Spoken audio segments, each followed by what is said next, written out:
welcome back to Inside Eastern Utah. We're here talking to the Keele family about what kind of they were going through here in Price while Sheila was in Vegas at that concert.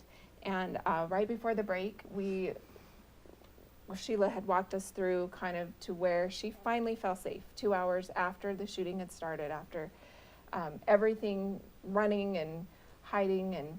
But Jeff and Cray, you guys were at home. She called you and she hung up on you because she needed to find Lori, her friend that she was there with. Yeah. So what was that, Cray, like for you, listening to your dad talk to your mom and then the phone goes dead? What were you guys going through at that point? Well, so we'd just been watching the news, and my dad was upstairs. We were watching on 2 different TVs, so we could watch the 2 different channels. It was on Fox and CNN, and we'd hear something and run up and tell him. So, but we knew he would tell us when she was safe. So he just came down and said, we were at that time when she had to hang up. I don't think we heard about that. Oh. Because, I'm pretty sure Smart he didn't want dad, us to, yeah. freak Yeah. out a little bit, so Yes. he kept that in the dark. So it was 2 hours of us just watching the news, running up, telling him anything yeah. that we heard about, and then the other news channel wouldn't hit that, so we'd just be back Sure. and forth trying to get information. So it was just 2 hours of complete confusion for us, not knowing really anything. And I remember Fox News had someone standing on the highway, I think it was in Vegas, where people were running. And I just kept hoping maybe my mom he would interview people that just barely got out of it, and I was always hoping my mom would come out and he'd be able to, so we'd be able to know she was safe. But kind of the good and the bad thing about media. Yes. I mean, you could kind of know what was going on, but still in the preliminary, I mean, news agencies are probably panicking as much as everyone else. It almost, I mean, it provides some information, but it provides some panic too for you guys, I'm sure. Yeah, everyone trying to put 2 and 2 together themselves, Yes. Fill in the blanks and your imagination can get a little crazy. That's the hard part, Yeah. is you're sitting there and you're trying not to imagine too much. You know what I mean? You just want to know and think that everything's okay. Yeah. And try not to imagine anything too specific. So So what's next, Sheila? Obviously there is thoughts to deal with after this, and obviously went through a lot. What is that process going to look like, not only for you to heal from this, but also for your family? I really can't speak for them other than talk about it openly. A lot of the way we handle things is how we create beliefs for our children. So it's, if I need to cry in front of them, so that they can see that you wipe the tears and walk away and you're okay.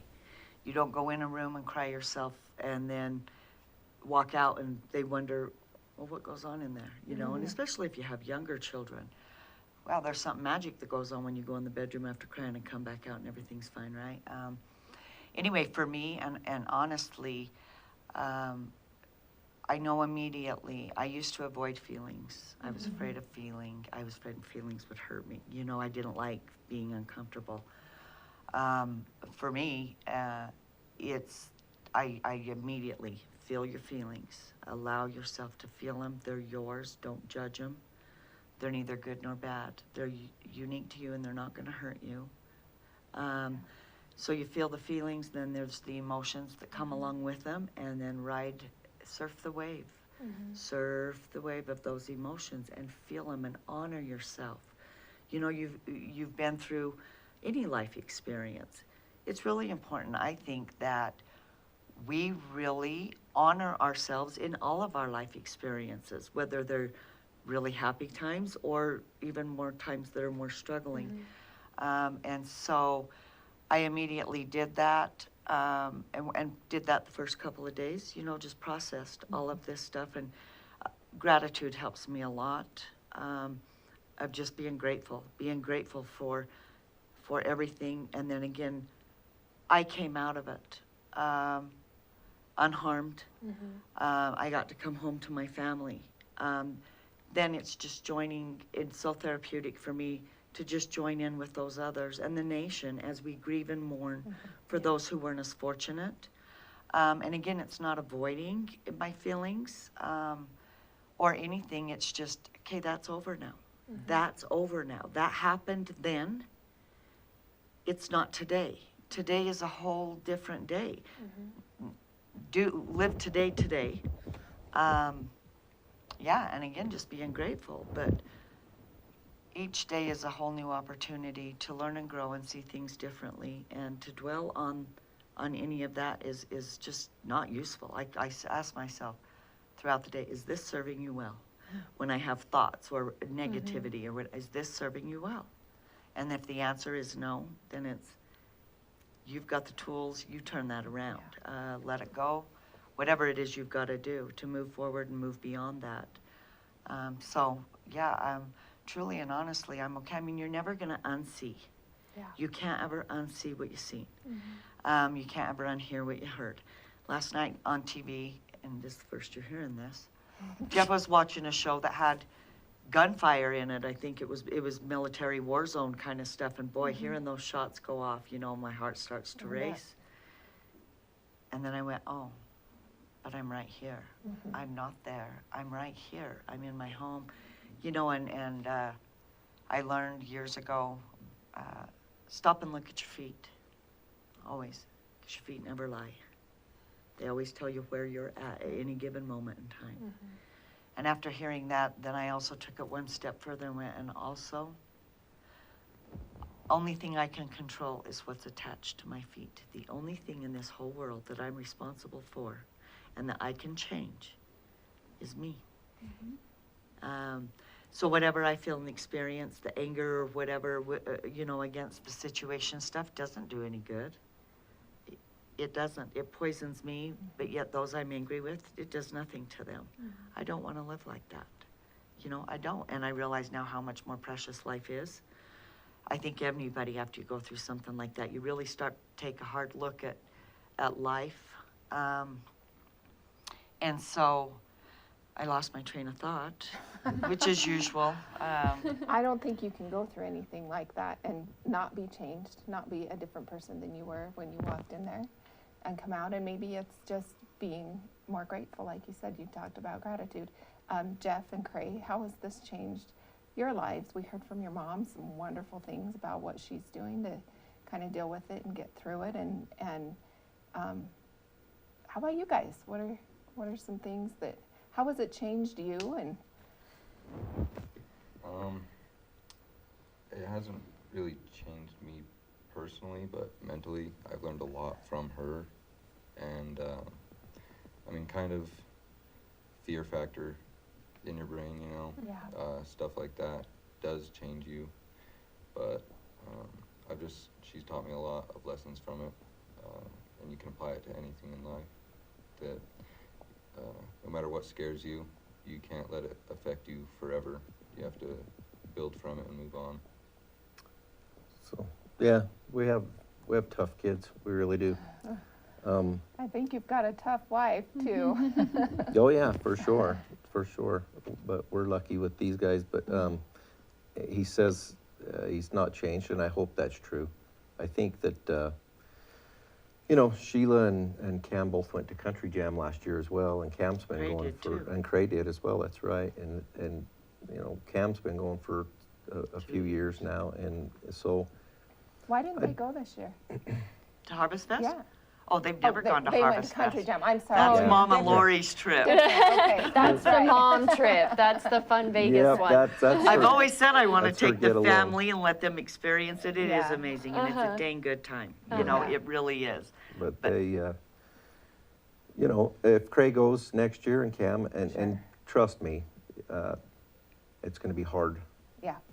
for me. But I don't want to hold them back from that. You Yeah. know, that's something they really enjoy. So they should go.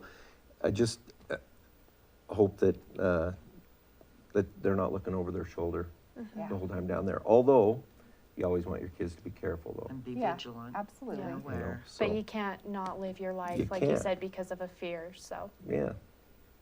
Right. That's, those are fun experiences that Yeah. that they love. So you never want to stop them.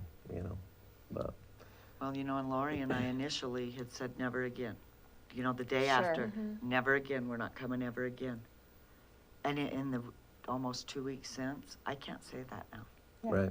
right. I can't.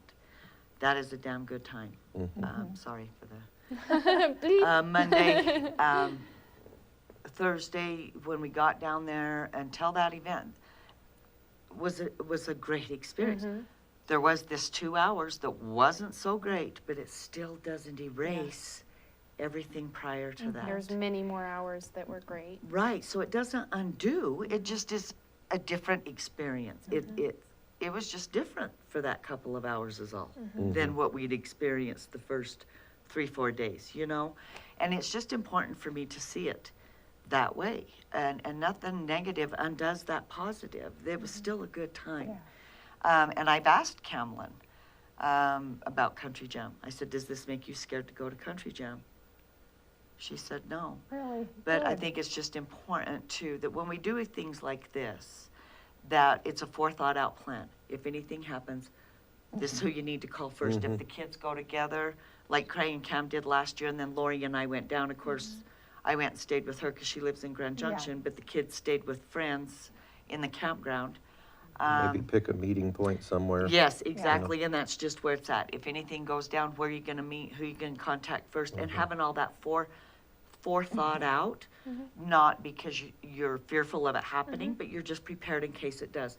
We don't know what the next 5 minutes holds, you know, we don't know. So it's just, and again, that's how you kind of overcome the fear too, is knowing things are gonna happen. Life is going to happen, and not everything is, you know, great and wonderful.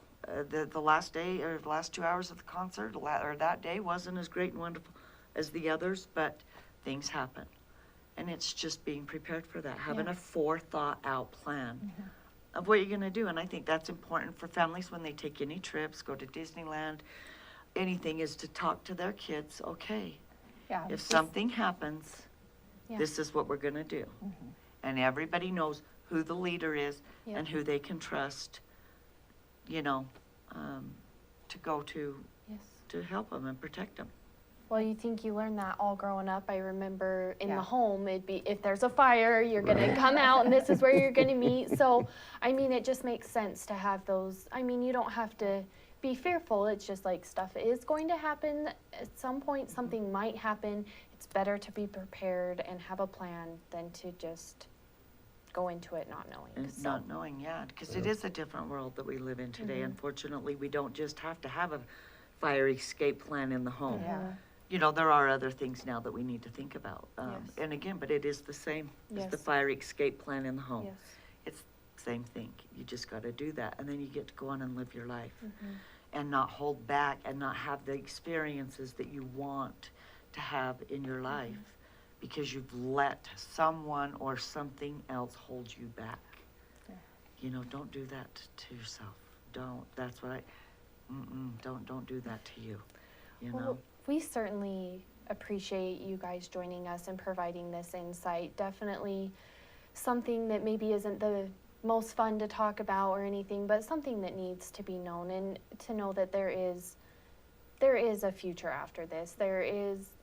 It's not going to hold this family back or us as a country. We're not going to live in fear. We are going to go forward, and it is going to be all right. That's right. So we certainly appreciate you for joining us, and for our viewers for joining this special episode of Inside Eastern Utah. Stay tuned. There's going to be more of your favorite programming coming up on ATV Channel 10.